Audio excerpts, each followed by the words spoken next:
Welcome to Classics You Slept Through, the book podcast where we read and discuss classic books. I'm your host, Kyle Davis, along with a girl who has the ability to mimic multiple voices and from many directions, my sister Meredith. How's it going today, Mare? It's good. I wish I had that ability that could scare my kids and be going to bed. Or I you could be in could there and not be in there at the same time. convince people to murder their families, apparently. Oh, well, It's the other primary use for that skill, I think. that's just an added perk. It's like vacation time or There you health go. benefits. Perk. Well, we are discussing tonight Wieland or Wieland, however each of us say it differently. We're doing chapters 21 through 24, and we've gotten to the point in this book with the Wieland clan. We won't recap the whole thing, but our friend Carwin is now going to discuss with Clara exactly what's going on, or hopefully we find out what's going on. In our last section, we discovered that the murderer of Wieland's family turned out to be none other than Wieland himself, and he gave a lengthy explanation that basically God told him to do it. He had visions, he heard voices, he saw an angel or something, told him to murder his family, so he went ahead and did so. Now he's been found out, and he's very pleased with himself because he has done what God told him to do. And so Clara kind of had a little episode. She passed out at the end of reading this transcript of the confession or the testimony in court from her brother. And that's where we're going to pick it up in chapter 21. Do you think it is? Well, let me ask you this. Do you think people used to pass out that much, or I underestimate how much people pass out? Because in the literature that we read for this podcast, people pass out a lot. They and do. then time passes. A lot of time And they're passes. like, and then I woke up. Yeah, it was all over Mary Shelley's Frankenstein. It was? Do you think it's just a plot device, or do you think people passed out more? That's a good question. I mean, we probably should research that. I mean, stress can do things to you, and It's true. I guess my only assumption is that the exposure that people had back then to things was a lot less, right? Mm. So, I mean, nowadays you've been watching fantastical movies and television from the time you're 2 or 3 years old, so Yeah. weird things happening is not a shock to us, you know? Yeah. People are like wine and true crime all the time. Like Sure. this true crime, I mean, it was also her family, but absolutely shocking. Right. You know, I can think of, well, I can think of like our grandmother, things that she would tisk, and you're like, what are you tisking about? This is like a normal thing. Like I watched a cartoon or something, you know? But they're, I don't know. So was it Maybe all we that should shocking? be more shocked. Maybe we shouldn't be so desensitized. We've probably lost a bit of the ability to be shocked, I think, with For sure. our modern world. So yeah, Anyway. who's to say? Maybe if you experienced something really traumatic, you would pass out from the stress. I don't know.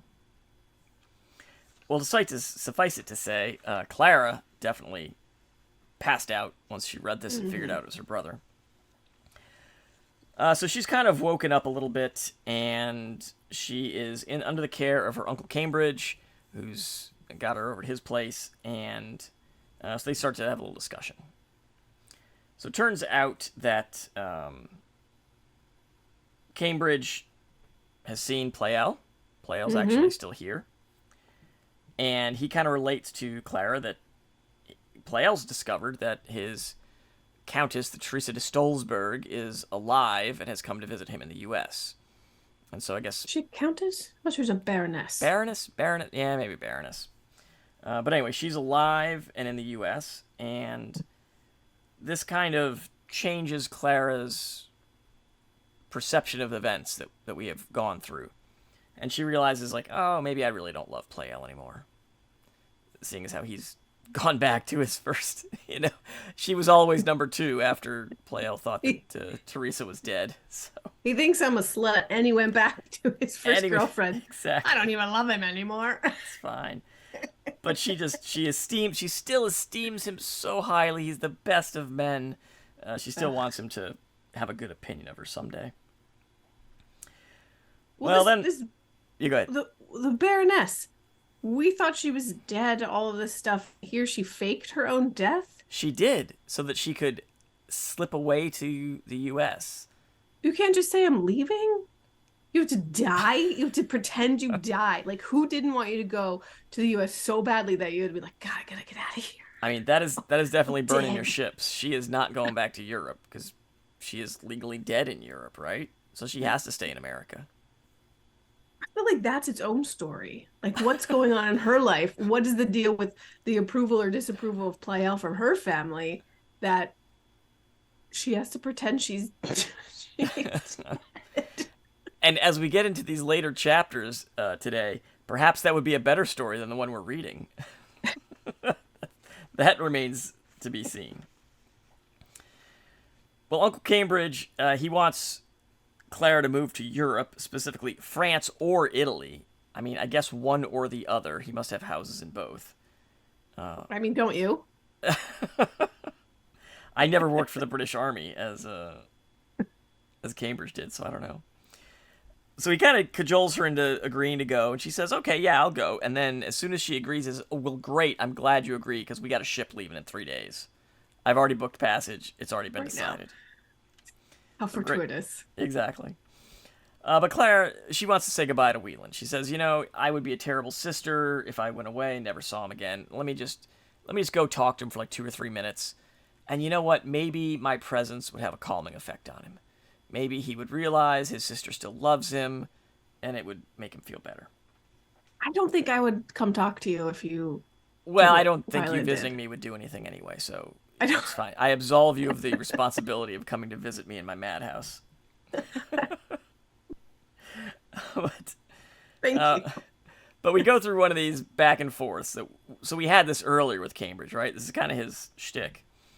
Do you remember when she asked him if the family's good? And he's like, yeah, they're good. Can I see him? Nah, you don't want to see him. You don't want to see him. And he withholds. He does. And so old Cambridge, goes back and forth with Clara. No, you shouldn't go see him. He's fine. He's fine. He's locked up in a dungeon. It's dirty. You won't like it down there. They do this for some time.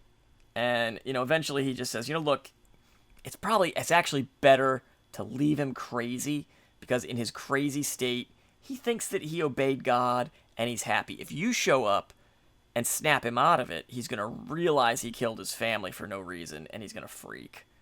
And it's better to just leave him crazy.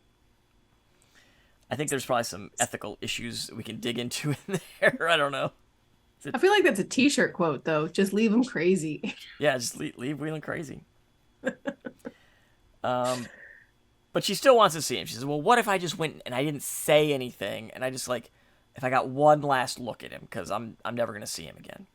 That wouldn't be weird for a crazy person. Your sister shows up, doesn't speak to you, but stares at you silently from across your cell. Sure, I think that'd be perfectly fine. But finally, Cambridge fesses up with the info, and he says, all right, well, look.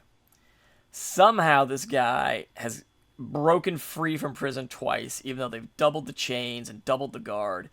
And oh, by the way, he still wants to kill you. And the last time he broke into the house, and we caught him before he got to you. Why wouldn't you say that first off? Then she'd be like, cool, I won't go see him. Wasn't the last time he did this to her, he said, I can see that they've treated you like a child. You can clearly handle this. Isn't that was him, right? It was, but then he showed her the letter of the confession and she passed out. So I don't know. Oh, well. He sort of has evidential proof that maybe he shouldn't tell her. This is true. So she finally agrees and says, okay, fine. I won't go see him. Let's get ready to go to Europe in a couple days. And he's like, great. But then she thinks, well, wait a minute. I still have my diary and stuff, some papers I was writing. I really need to go pick them up. Wisely, she doesn't tell him. She just says, it's a nice day. I want to take a drive. And then heads off to Mettingen. I get that, though. I have a ton of journals, and You don't want to leave them? I wouldn't want to leave them if I... Do you reread them? I do. Really? Not the old ones in a long time, but I've had... since COVID, the last few years, I will go back and I guess it started in 2021, but I would go back and be like, what was I doing on this day in 2020? What was I doing on this day? Um, and I find it really interesting how little how How little little you're doing. changes. Yeah. Or uh I, I keep track of like I try to make sure I write down all the things, like good things and bad things and funny Sure, things yeah. so they don't forget them. And then I'll be like, hey Ben, on this day in May of 2019, you said this. You're like, I did. And we can figure out where our inside jokes come from because I write them down. And his memory is terrible. So I have to be like the the giver, right? Isn't that Yeah. the giver? Yeah, the rememberer. Yeah, he Yeah, carries all I the have to be the memories. rememberer. Yeah, Exactly. I used to journal a couple of years ago, and I eventually tossed them all as sort of a freeing experience, and I have not since. So You lost them as a freeing experience. You mean you no, no, got rid of I them? tossed them. Oh, It was tossed. intentional. It was a Tossed. I thought you deliberate said act. lost. No, no, no. It was a deliberate act.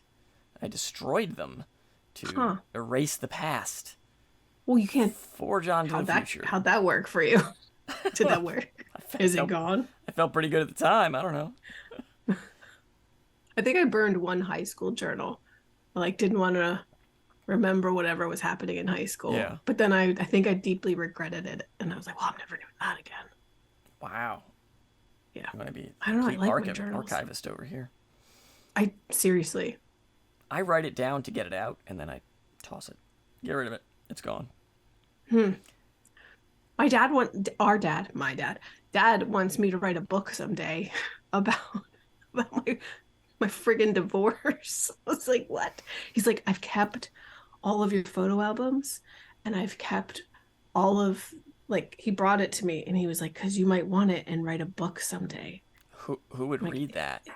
is that is that what I should write a book about that? I don't know. My I mean, my basically less than a year marriage that took I don't even know 4 years to dissolve. I don't know who would read that. I I don't guess know. it might be interesting to some people, maybe. If I you, have I mean, it's like a an Eat, slice of Pray, Love, life. except boring Uh, because I didn't go anywhere. I went to grad school and worked my well, butt off. you know how that turned out too, right?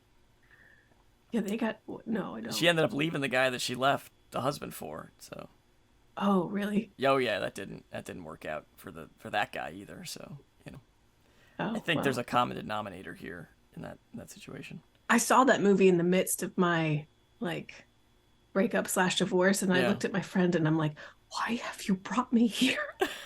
Why have you forced me to watch Well, this? like I said, flash forward a few years, that one didn't work out either. So, Yeah, take that for what there you it's go. worth. Life lesson. Yeah, yeah. But it was anyway, life lesson, best thing ever. He's getting married now too, so mazel tov to him. Oh, well, there you go. And yeah, all good things. Very good.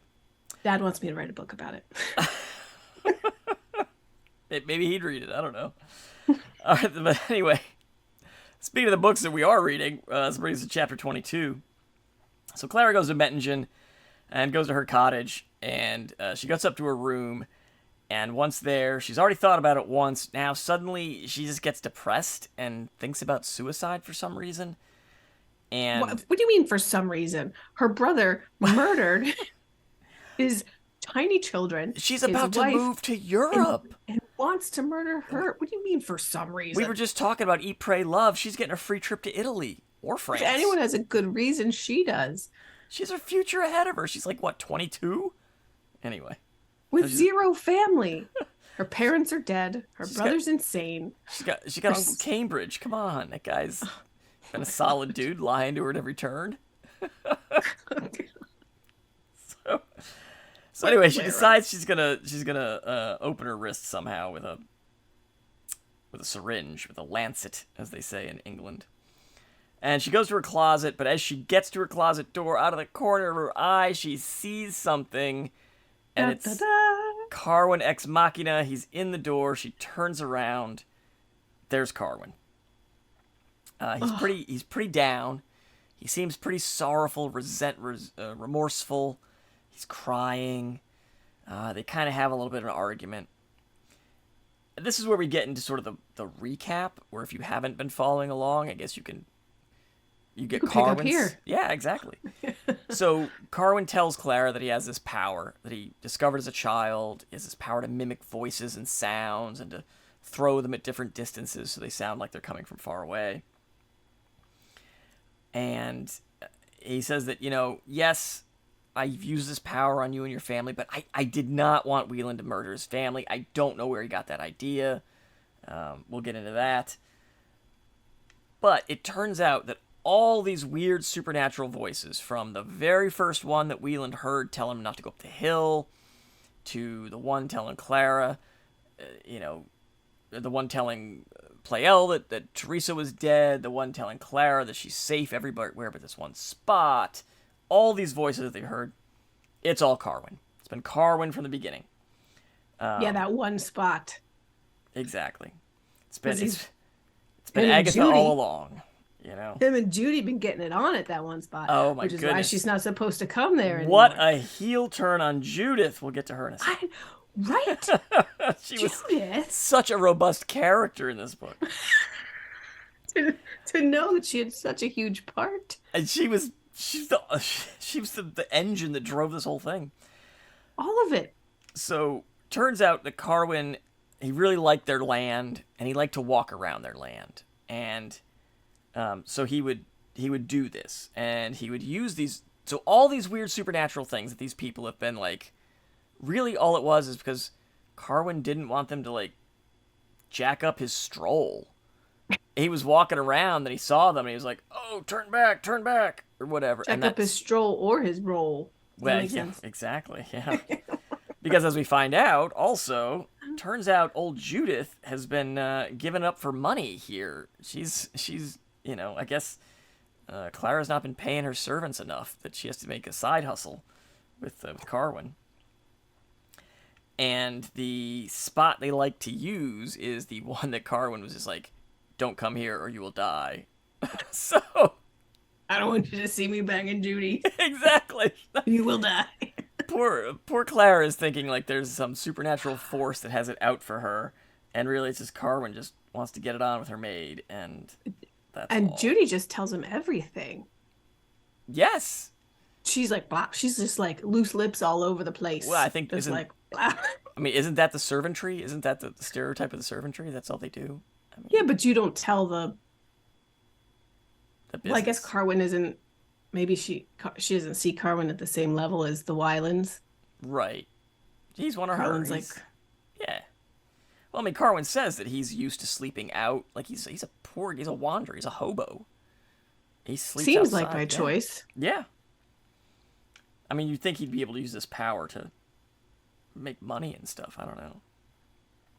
Well, he vowed he would never use it until suddenly. He's doing it all the time. Yeah, he was like, I remembered I had this power. And it turns out, so the big crux of the voices in the closet, right? The murder voices. It was really all a ploy to test Clara. So Carwin thought Clara was this wonderful person. He's like, I wonder if I threatened to kill Judith, I bet Clara would come to save her. Let me test that. They're so brave. Yes.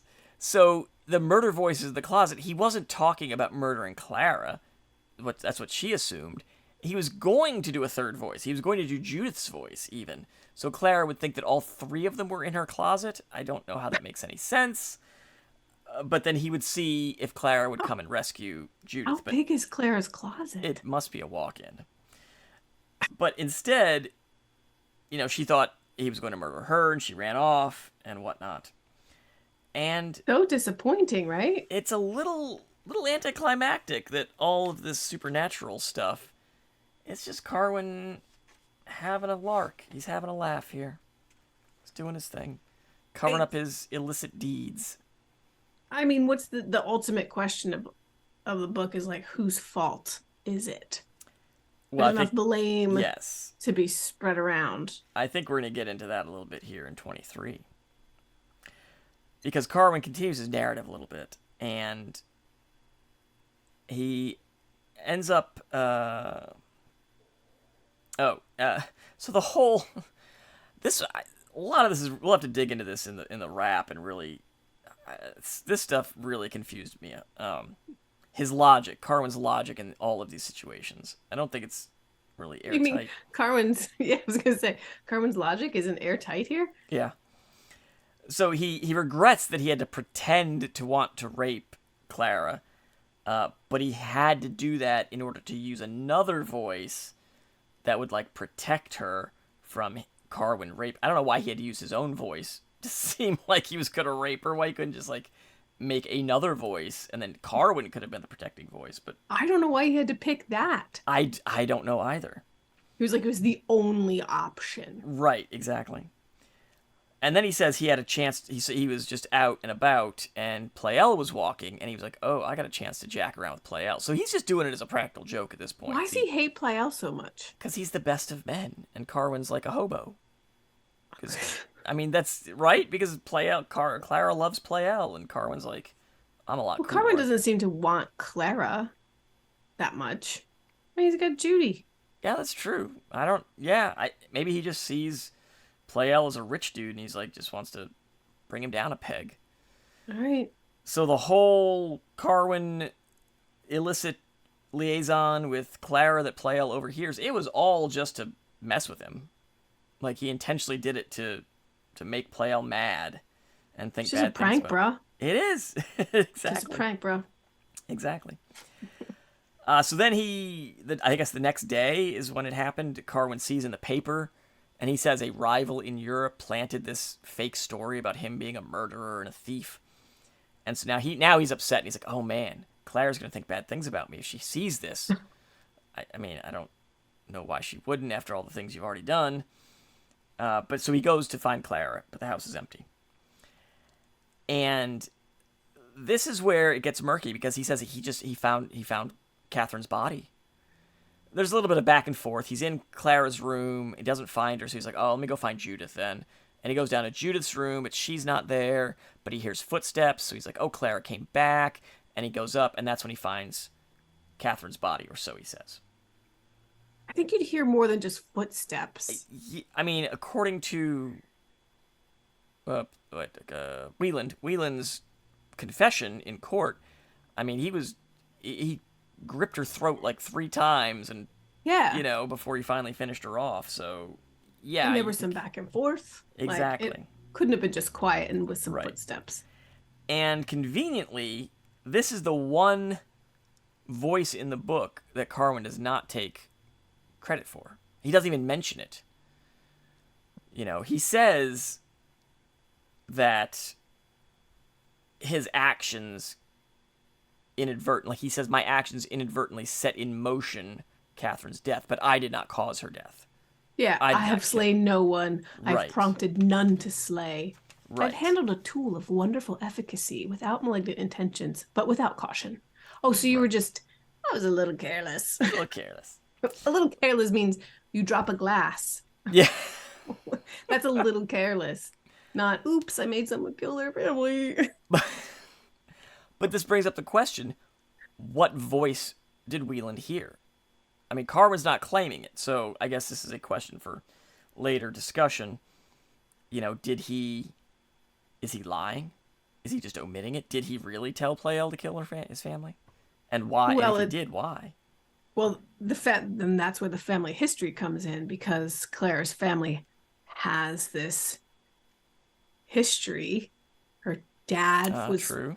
a believer in these mystical things, and he spontaneously combusted. But then also, her uncle threw himself from a cliff. Right. After pausing for a moment as if he heard something, and then off So he is went. this maybe like you have a power to create sweets, and so you make a lot of sweets, but you just don't know that somebody has a family history of diabetes, and then you end up killing them because they ate all these sweets you created? Like he doesn't, you know what I mean? Just keep shoving them at them. Right. But you didn't know that family history, so Carwin doesn't know that the family history has this like weird voice hearing thing, and so you're just doing your voices, and so then after hearing so many, that Wieland just creates it on his own. Huh. And Wieland thinks God wants him to kill his family because maybe that's what Wieland wants. I So don't it's know. one of those classic lit, like happenstance accidents, like your family has history of this guy does this, neither Yeah, knows about the other, right, boom, they happen to meet each other, like Frankenstein and his buddy happening to arrive at the same place at the same time without knowing the other would be there right, 4 months, 3 months, 2 months apart or whatever. Yeah. right. But All right. that gets us into chapter 24. So basically in 24, Carwin kind of finishes his story, says he felt guilty about everything that happened, and he came back to set it right with Clara. He wanted to talk to Clara and kind of clear the air. Well, suddenly Wieland arrives. He's looking to kill Clara. She sees murderous intent in his eyes, and she's like, "Wait a minute. Carwin's here. He's the guy that did it. He does these voices, and that's what you were hearing." And so Wieland confronts him, and multiple, we go through, he asks him 3 or 4 times, did you do this? Did you do this? Are you the voices that I've heard? And Carwin's unable to speak, but finally at the end, Carwin admits that, yes, I was the voice and face you heard. And Wieland's very upset, and he says, I'm just a man. I can't control myself. I might kill you. You better get out of here. And that ends our section. So that Why does he doesn't say that to Clara? Why does he say that to... Right. So that begs the question, who's lying here? Is Carwin... He didn't say to Clara that he was the voice. That he says to Clara he didn't tell anybody to kill anyone, right? So he's basically telling Clara, I didn't tell Wieland to kill his family. But then when confronted by Wieland, he does finally, under some duress, so we can kind of take that into consideration, say to him, yes, I was the voice and face you heard and saw. Because it's pretty... So I was just thinking, like, Clara hears and sees Carwin, and he admits to that. Like, I threw my voice, I did that to you when you were here. Right. And I was like, oh, well, did her brother also happen to be in the same place and heard and saw the same thing? But the voice that Wieland hears tells him very distinctly what to do. Right. Like, and appears in that halo of fire or whatever, has sparks out of the eyes. Like, there was a lot of visual, vivid imagery that Wieland was seeing here. And Carwin, at least to him, confirms that, yes, that was me. Now, was that him saying that just to calm Wieland down so he doesn't, like, attack him? Or was that him actually saying it? Yeah, that was me. I said those things. Did he say it to save Clara? Because he wants to kill Clara. Right. And Clara notices that his anger, it wasn't anger, but his like... His focus turns his to focus Carwin. Shifts from her to Carwin, and maybe Carwin is like, well, here's my chance to redeem myself with Clara. Now he saved her life. Maybe she'll fall in love with him. She'll pull a Judy and hang out with him. Maybe. I don't know. Well, Carwin apparently has money, so I don't know. Clara might want to think about it, right? So yeah. So what do you think? Do you? So we what do we know and what do we don't know, right? We know that Carwin has this power. Right. We know he's obviously doing these things, but why? I guess. And would Carwin have a reason to tell Wieland to kill his family? I mean, he's been increasing, right? So he does things to test Clara, which is the whole I'm gonna kill quote unquote Judith in the closet, see what you do. And then he sees Plael and he's like, I'm gonna mess with Plael because I can. Now he's got Wieland. Would he up the ante and be like, oh, this guy's really religious. I wonder if he'd, like, kill his family or if he would, like, be like, bro, that's crazy. And, like, would I break him of his religiosity if he disobeyed God? Or... Because maybe he's thinking, surely he's not going to kill his family, right? He's not going to do it. That'd be crazy. And Wieland calls his bluff and does it, and now Carwin's like, whoa, I did not mean for that to happen. Man. I don't know, man. Car There's nothing about Carwin that I believe. Not one thing that he said do I believe, other than the fact that we know that he does the voice thing. And the Right. book calls him a biloquist, but he's Biloquist. clearly more than a bi. He's like a tri or quadloquist, polyquist or something. Biloquist. Right? He can Right. because he can mimic anyone's voice. Right. And And he did they wanted say to he could do do like animals and sounds too? Like he basically like he's yeah, he could do like anything. yeah. I, I used to be really afraid of like demon possession. And I thought that it was like super easy to get possessed by demons. Like you play poker or like You play Dungeons and no, Dragons. not play poker. Oh, Dungeons and That's Dragons. that's how you do it. Play Dungeons and Dragons, you get demon Wasn't possessed. well like Ouija boards or like going to a fortune teller and having your cards read. Dad was like, you open yourself up for demon possession. I was like, oh, okay, cool. Then I won't do those things. And I never have. I'm like it's still a little seed of belief in there. You've never played cards? No, I've played cards, but Okay. I've never had like never had my cards read or Oh, like my palm read or sure. anything like that or played around with a Ouija board or Sure. anything like that. Uh, when I get up at night, I'm still afraid to like look in the mirror because of like old school Bloody Mary stories. You know what I'm saying? Okay. Like, you're not afraid? I'm still afraid. I'm like, don't look, don't look. Uh, Your brain your brain doesn't might bother accidentally me. say it. So, palm But reading, right? Like yeah, I crashed my scooter almost a year ago. And so now I have like extra scars on my palm. Like, does that change my future then? I don't Like, would the palm know. just like read me differently? I don't know. Maybe, but don't go check it out because That's how Satan will get into my pants.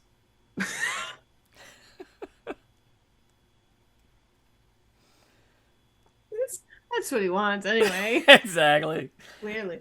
But uh anyway, so I used to be afraid of that. And like obviously there are scary movies about that and about exorcisms and whatnot. And this has come up with the people who try to disprove that that exists. They're like, some people have a thing with their throat where they can access, they have more vocal cords, they can access moving their vocal cords in different ways, and they can produce voices and sounds that are completely foreign or unlike their own. And Sure, yeah. so it it makes me think of this, though why would someone use it? So if you're already mentally ill and prone to visions and whatever. Oh, my husband's cooking bacon and the smell just wafted up here and it's incredible. It's Anyway, it's 10 o'clock at night. He's cooking bacon.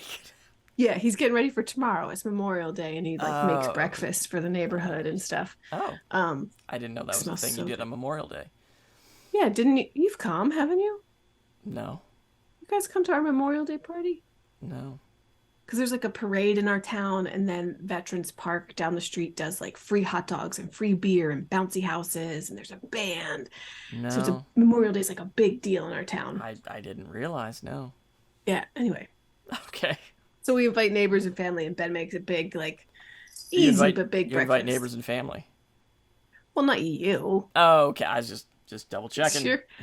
Do you want to drive back from Tennessee, sleep today, and then drive up to our house? Well, I will tell you later what we're doing, but we're doing something for Memorial Day. You're absolutely more than welcome to come here and be here I for the parade at no, I am 9:30. going to Clyde Peeling's Reptile Land. I will not be at your house. Ooh, Yeah. Clyde. Is that how you honor the fallen? It is.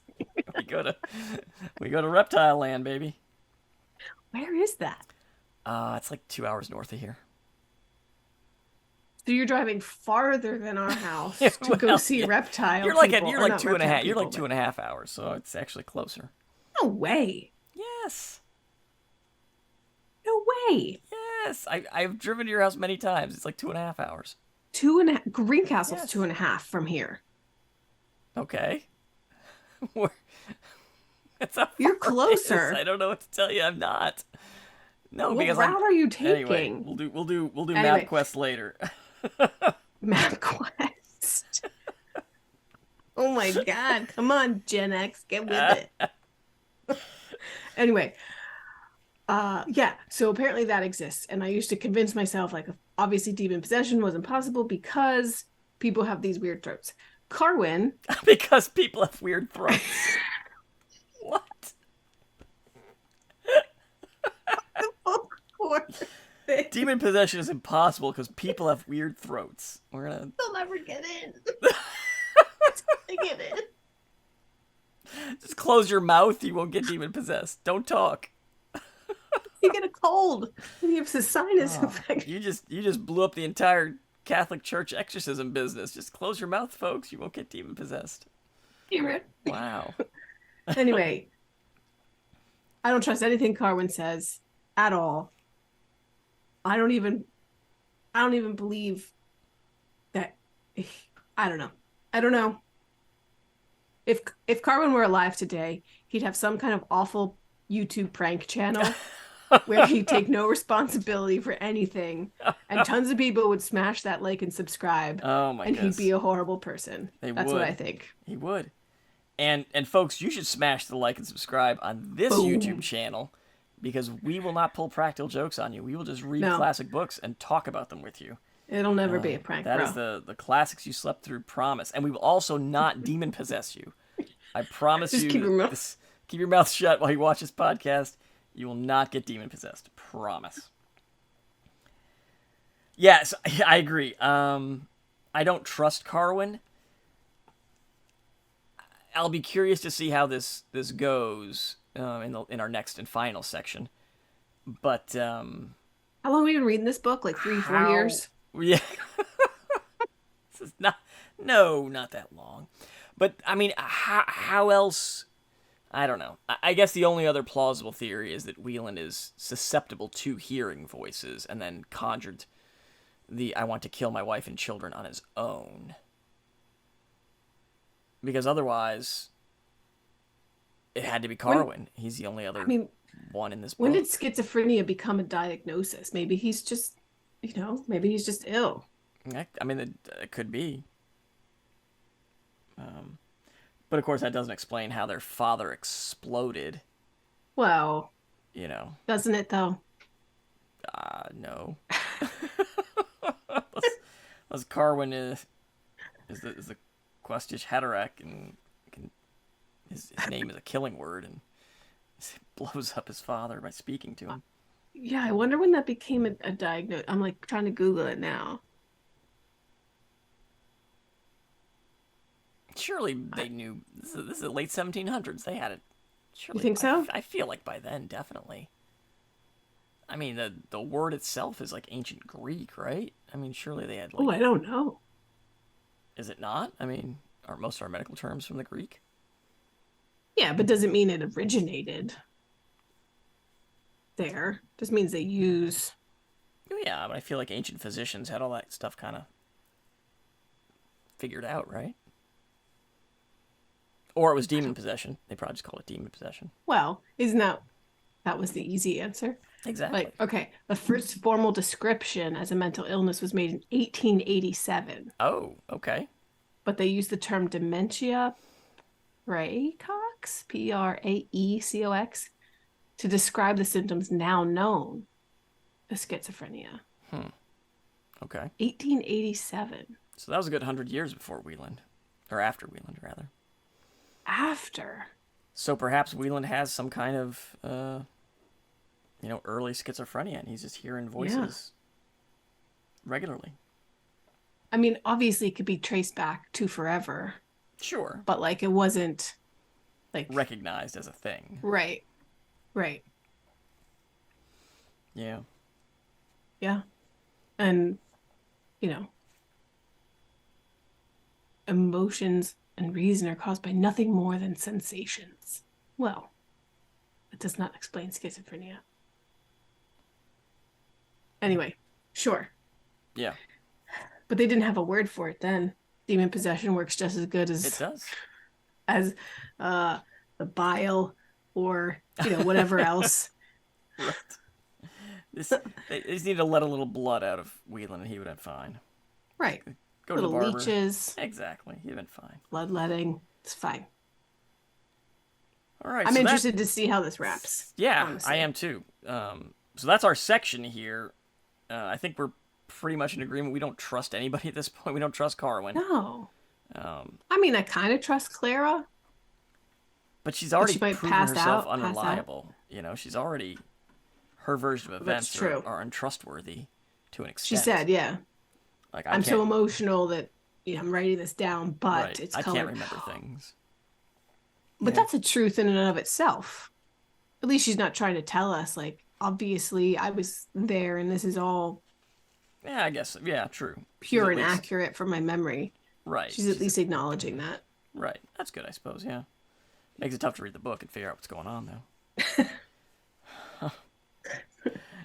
Anyway. All right. So that kind of wraps up this section. We are gonna finish Wieland next time. So next episode is going to be our final chapters. We'll finish off the book, and then we'll wrap up that section and do a final wrap on Wieland before moving on to our next book, which we will announce at a later time. Wasn't this supposed to be our Halloween book? And here it is. No, this Almost was June. like our. I mean, it was. We did start in the fall, I think, but I don't Did think we? it was. Yeah, it wasn't specifically Halloween. But yeah, this has been. I actually ran into somebody. Well, she was a literature professor, but she knew the book, and I was like, Well. "Oh, you know Wieland? Oh, okay." She's like, "Yes, I know Wieland." I'm a literature professor, you dunce. Of course, I know Wieland. Oh, I'm so sorry. I'd never heard of it before. No, I never heard before, and I was a literature professor for a There, minute see, there you go. ish. All right. So anyway, like I said, this wraps up this section of Wieland. If you like what we're doing here on Classics You Slept Through, you can tell a friend. But even more beneficial, why don't you head on over to Apple Podcasts / iTunes, leave us a nice rating and review. You can also head over to our page on Spotify, leave us a star rating, and answer our question of the week, which this week, our question is going to be, what do you think Carwin's story, basically? Give us your thoughts on, is Carwin lying? Is he really the one that told Wieland to kill his family? If you're watching us, or even if you're not watching us, you can head over to our YouTube channel, youtube.com/@cystpod. You can like and subscribe to our videos there. We have all of our video podcasts as well as the audiobooks in audio / video form. Our newest, yes, our newest audiobook readings are punctuated, highlighted, dare I say, disturbed by. Or you'll be disturbed by You may be anyway. disturbed by descriptive AI art. So come on out and see what AI art we can wrought on these various books that we do. You can also follow us on our social medias. We are at CYSTPod on Facebook, Instagram, and the mastodon.social. So you can find us over there. I don't know how people find you on. It's a little bit tougher because Mastodon is a distributed little thing. But anyway, we're on the .social over on the Mastodon at CYSTPod there. We're approaching 300 subscribers over on the YouTube page. I know, big milestones. Keep telling folks on YouTube, folks, and feel free to comment on the videos too. We don't get too many comments on the I've heard YouTube that some videos. people just really like the discussions and they don't always listen to the books, but they like to hear us talk about them. And I'm like, I'm cool with that.